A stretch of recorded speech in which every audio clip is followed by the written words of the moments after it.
Hi hello friends, welcome back to Devanna studio. So friends, అందరికీ ముందుగా వినాయక చవితి శుభాకాంక్షలు. సో మీకు మీ కుటుంబానికి ఆ గణనాథుని ఆశీర్వాదాలు ఎల్లప్పుడూ ఉండాలని మనస్ఫూర్తిగా కోరుకుంటున్నాను. సో ఫ్రెండ్స్, ఈరోజు అయితే మేము మా ఇంట్లో వినాయకుని పెట్టడం జరిగింది. సో వినాయకుని పూజ కార్యక్రమం మొత్తం ఏ విధంగా జరిగింది అనేది నేను ఈ వీడియోలో చూపిస్తాను మీకు. సో ఈ వీడియోని పూర్తిగా చూడండి. సో మేము ఫస్ట్ టైము వినాయకుడిని పెట్టడం జరిగింది మా ఇంట్లో. ఇంతకుముందు ఎప్పుడూ పెట్టలేదు.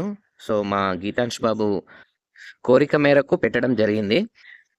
సో పూజా కార్యక్రమం మొత్తం ఏ విధంగా జరిగిందో చూద్దాం. అయితే వినాయకుడిని ఇంట్లో పెట్టుకోవడం ద్వారా చాలా మంచి జరుగుతుంది. ఎందుకంటే మొదటి పూజలు అందుకునేవాడు గణనాథుడు.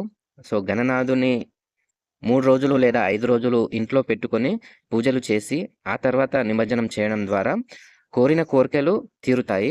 అలాగే ఆ గణనాథుని ఆశీర్వాదాలు కూడా మనకు ఎల్లప్పుడూ ఉంటాయి.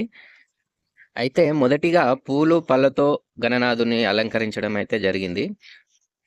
అయితే బ్యాక్‌గ్రౌండ్‌లో ఆ క్లాతు మీషోలో బుక్ చేశాము. బుక్ చేస్తే 2, 3 డేస్‌లో వచ్చింది. సో బ్యాక్‌గ్రౌండ్ కూడా చాలా బాగుంది. అసలు ఈ వినాయక చవితి వచ్చిందంటే చాలు చాలా అంగరంగ వైభవంగా ఉంటది. ప్రతి ఊర్లో పాటలు పెట్టి, భజనలు చేసి 9 రోజులు నవరాత్రి ఉత్సవాలు చాలా బాగుంటాయి. అసలు నాకు తెలిసి ఏ దేవునికి ఇన్ని రోజులు పూజలుండవు. ఒక గణనాథునికి మాత్రమే నవరాత్రి ఉత్సవాలుంటాయి. సో, ఈ నవరాత్రులు 9 రోజులంటే మన ఊర్లో భజనలు, కీర్తనలు, ఆ దేవునికి పూజలు చాలా బాగా అనిపిస్తది.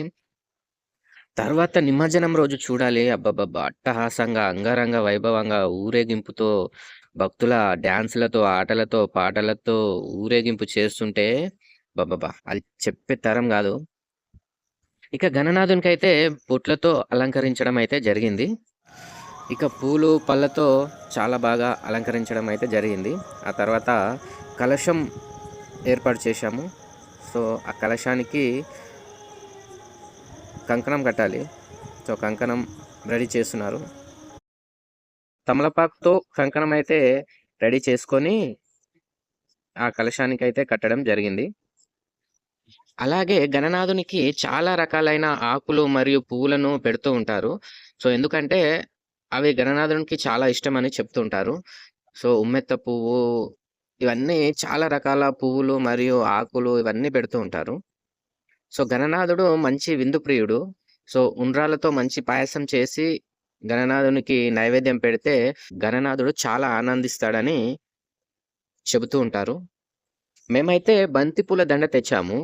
సో, ఆ బంతిపూల దండతో గణనాథుని అయితే అలంకరించడం జరిగింది. ఇక మా గీతాంష్ బాబు అయితే ఈ పూజ కంప్లీట్ కాకముందే పెద్ద వినాయకుని దగ్గరికి పోదామని మారం చేస్తున్నాడు. ఇక్కడ ఉన్నాడు కదా గణనాథుడు, మళ్ళీ ఇంకా అక్కడికెందుకురా అంటే, అక్కడికే పోదాము అని మారం చేస్తున్నాడు. అయితే వినాయక చవితి రోజున ఉండ్రాళ్ళతో పాయసం కంపల్సరీ చేస్తారు. అలాగే తుమ్మికూరతో కూర వండుతారు. సో, ఈ 2 మాత్రం కంపల్సరీ ఉండాలి వినాయకుడికి. సో, మేము గూడా తుమ్మికూర వండి, ఉండ్రాళ్ళతో పాయసం చేసి నైవేద్యంగా పెట్టినము. సో, మొత్తం పూజ కంప్లీట్ అయిన తర్వాత వినాయకుడికైతే ఈ లుకొచ్చింది. సో, చాలా బాగా అనిపిస్తుంది మాకైతే. సో, ఇంత శ్రద్ధతో ఈ వీడియోని చివరి వరకు చూసినందుకు చాలా చాలా ధన్యవాదాలు.